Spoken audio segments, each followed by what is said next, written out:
मैं अनिकेत कुमार और डुवर्स रीजन से बिलोंग करता हूँ। हमने आपका वीडियो देखा कि आप जंतर मंतर में शामिल थे, जी। तो उसके बारे में कुछ बताइए। अ, मैं जंतर मंतर के लिए 17 तारीख को निकला था घर से। और जो कि आप सभी ने देखा होगा, नीट पेपर के इश्यू को लेकर सोनम सर बहुत दिनों से अपने भूख हड़ताल पे बैठे हुए थे। तो मैंने उनका एक वीडियो देखा जिसमें उन्होंने कॉल किया कि 20 तारीख को हम लोग संसद घेराव करेंगे पीसफुली, और देश भर के युवाओं को बुलाया उन्होंने। तो मैं वो वीडियो देख के मैं कुछ ज्यादा ही इंस्पायर हो गया। तो मैं ये घर से निकला और वहां पे 18 तारीख की रात को पहुंचा।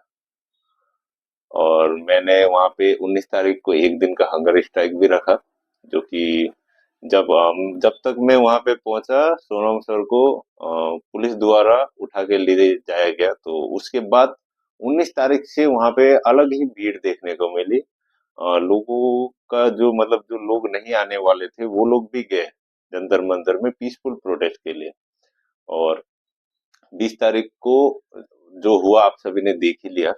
वहां पे कम से कम 1.5-2 लाख की भीड़ थी।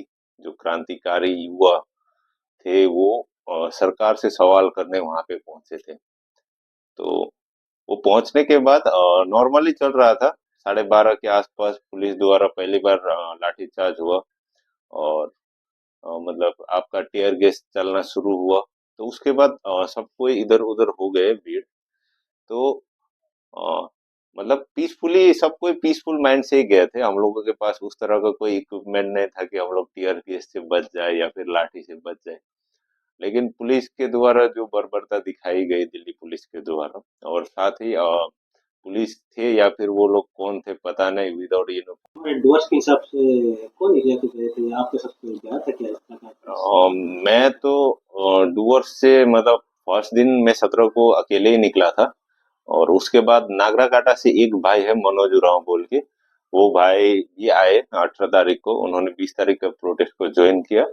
और वहां पे मतलब मुझको बहुत सारे लोग मिले डुवर्स के ही, जैसे उज्जवल झा हो गए। फिर मतलब कितनों से मुलाकात नहीं हुई, लेकिन सोशल मीडिया के माध्यम से फोन के माध्यम से कांटेक्ट हुआ। जैसे शीला छेत्री जी, तो मतलब दीदी जो कि बिन्नागुड़ी में रहती है। उनसे भी मेरा कांटेक्ट हुआ और उनके द्वारा कुछ फूड्स और फल फूल भी जंतर मंतर में प्रोवाइड कराए गए।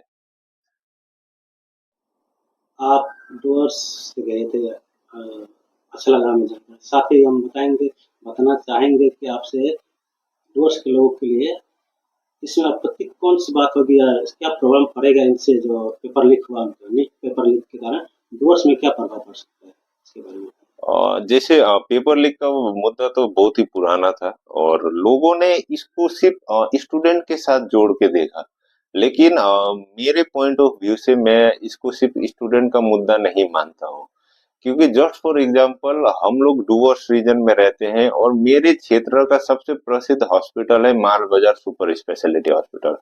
और उस हॉस्पिटल में कुछ सालों में ऐसी ऐसी घटनाएं हुई, जैसे किसी के पैर में फोड़ा है, वो हॉस्पिटल एडमिट हो रहा है, दूसरा दिन उसका डेथ हो जा रहा है। कोई पेशेंट सीसीयू में एडमिट है, उसका डेथ हो चुका है। जब पेशेंट पार्टी जब वहां पे जाके देखता है तो उनको पता चलता है। लेकिन डॉक्टर और नर्सेस को खाएंगे और नीट पेपर लीक के साथ जोड़ेंगे तो आपको एक चीज समझ में आएगी कि जो डॉक्टर्स थे वो रूरल और ट्राइबल एरिया के उतने कैपेबल नहीं है।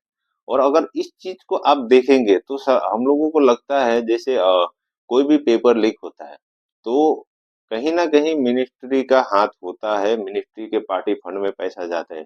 और जो अनकैपेबल डॉक्टर्स होते हैं वो इन रीजनों में भेज दिए जाते हैं। डूअर्स हो गया, तराई हो गया, जो रूलर्स हो गया, ट्राइब एरिया जहाँ पे लोग अपने अधिकारों के बारे में नहीं जानते, जहाँ लोगों को मतलब सरकार या फिर किसी लोग द्वारा जो दबदबे में है, जो ऊंची वर्ग के लोग हैं, उन उन लोगों के द्वारा दबा दिया जाता है।